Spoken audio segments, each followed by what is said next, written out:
light as an experience is kind of interesting because I've noticed over, I don't know, 5 or 6 years, even in Toronto we have 5 or 6 different, we have all these lighting festivals that are popping up, and I really think that we're becoming this 24/7 society, and that's what makes circadian activation in your rhythm more important. But moving back to this, have you ever heard of the term nighttime economy? It's kind of this new catchy term, right? It's this idea that our societies are 24/7 and that we're occupying the earth and active and awake at night almost as much as we are in the day, depending on, right, because we have different populations. Some, honestly, are nighttime oriented and they're up all night and shift work, etc. So much so that New York City actually has a night mayor. You ever heard of this? So they have a mayor of the night. I think they call them executive director of the Office of Nightlife, but he's been dubbed the night mayor. So one of the busiest cities, I would say, well, in North America anyways, now has a night mayor. So that's kind of interesting, right? What's that saying? This lady, Maya Petric, she's kind of she studies specifically a lot to do with lighting experience and how that people react to that. So I got a quote from one of her presentation. Like art, light inspires, from sunsets to starlight, fireworks to fireflies. So, you know, if I look at even our city or just the world, say, I see all these light festivals that are popping up. Like this idea that people want to just go and be with light. We have a ton, you know, Nuit Blanche is a pretty big one. We have the Toronto Light Festival pop up. I'm sure maybe some of you heard of Moment Factory. They do their own lighting installations. You know, they just put on their own events, which is cool. And then we have the, you know, Festival of Lights. Obviously, that's a big, very famous projection mapping festival. All these festivals of light, right?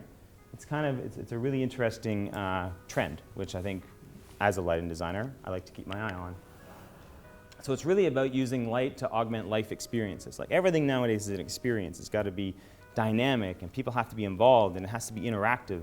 Everything from our phones as an example to how we consume entertainment is very interactive, very like all-encompassing. So there's this.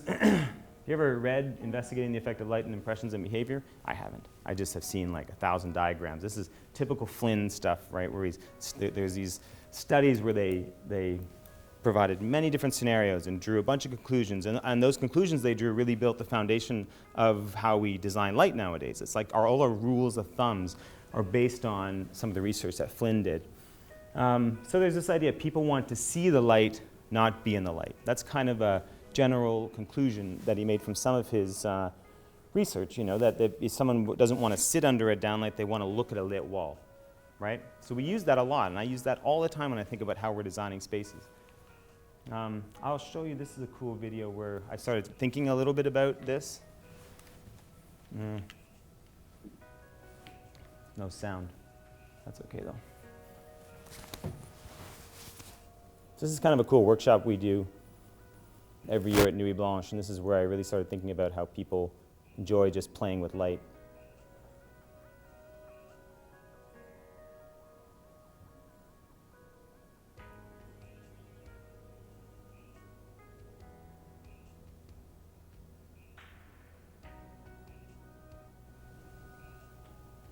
And all the installations usually connect to, like, it's interactive. It's always interactive in some way, whether it's people have to get in front of the light to cause, you know, to create shadows, or that one instance where you saw the park like dancing like this. It was we had microphones throughout the park. When you talked into it, depending if you made vowels or consonants, the light would react. It was really, really interesting. And we do this like, it's like a reality TV show. We do it in like one weekend. It's completely crazy. It always rains when we do setup. I come home after, and I'm like completely dead. My wife's like, "Why do you do this to yourself?" Like, so I think it's this new way of thinking is people want to be in the light and interact with the light is maybe more of a fundamental shift. Some of these are installation pictures that we did with our students. This one's just a really cool shot where it's like people want to be in it. They don't want to look at it anymore. I think it is shifting a little bit. And then I want to think a little bit about the biophilic element. And notice again, this is separate. This is like about color tuning to daylight. And again, similar to the last presentation that we watched, this is separate from the circadian rhythm thing, right? I think the biophilic elements of light are really a mental connection to nature. It's really driven on the emotional changes we see when we experience different colors of light, especially ones that emulate nature, is really an emotional impact. I love this. I couldn't find my favorite picture of the psych at Lion King, but I remember sitting front row in Lion King, and like for the first time, and they have this psych, which is the backdrop. They call it the psychorama, and it just like, it's the best sunset effect I've ever seen. Like that was the benchmark of sunset effects in the lighting industry forever. And you're sitting there, and it's just like, you know, you're in a dark theater and it comes up and the music has something to do with it, but you genuinely feel like you're watching a sunset. And I think if light can do that, like we could do that in a boardroom. There's no reason why we can't be implementing this into our day-to-day. This is Maya Petric's work at Microsoft. I just did a little bit of her, where she took this boardroom and just blew it up. Like she did this really interesting biophilic installation with projection mapping, where, you know, it's an exaggerated example, but it's totally possible, right? With our interior spaces. So I like to see this idea of people interacting with light and experiencing light move into a boardroom. There's no reason why it can't. Or a yoga studio, right, like we saw earlier. Yeah, it's so cool. And she studied this. She's a PhD. She studies this specifically, how people react to light, and very much so about biophilia and nature.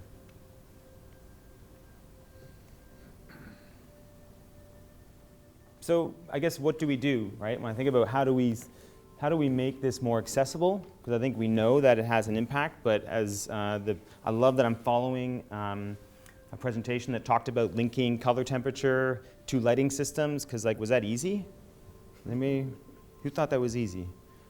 Didn't think so. Like that is super complicated. You have all these different peripheral devices connected together. It's like it's super hard. And when you get an off-the-shelf lighting controller, like we were talking about this the other night with Stick and some of these off-the-shelf kind of like basic 2-universe DMX controllers, they have like nothing on them. Some preset color changes, color changing effects. Like, so I like the idea of maybe some of those controllers and some of the base controllers that come with a light fixture. LumiPulse is an example. When you provide a basic lighting controller, maybe it has some contact closure inputs in it. Like, so we don't have to get a contact closure input device into a network device, into a DMX controller. I mean, it's a total nightmare. And maybe even serial communication, so that we could, contact closure would be great. I mean, contact closure gives you a ton of options where we could recall cues based on, like this is an example of a laser mapped space for image recognition kind of behind.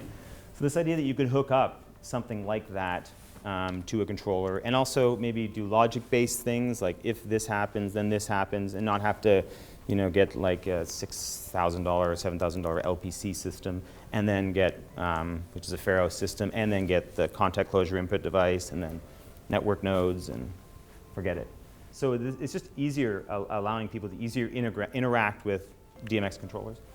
And I guess the other one for emulation, again, the last project was perfect. Just better integrate preset color timing data for daylight and color phases into DMX controllers. Maybe self-calibration tools. Like, it really would be cool if this was like built into the fixture somehow.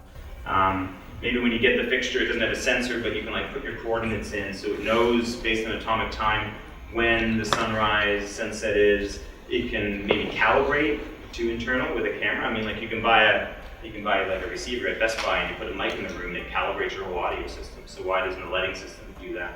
So I think there's a couple of advancements that could happen where you could actually make a really accurate daylight emulation installation without needing to hire, mad scientists. Although hiring mad scientists is also pretty cool too, because that's how we make our living. But I still think it won't hurt our profit margin if more people are doing it. I think it's still good. I don't think you have to go to a lighting income. Yeah, so that's it.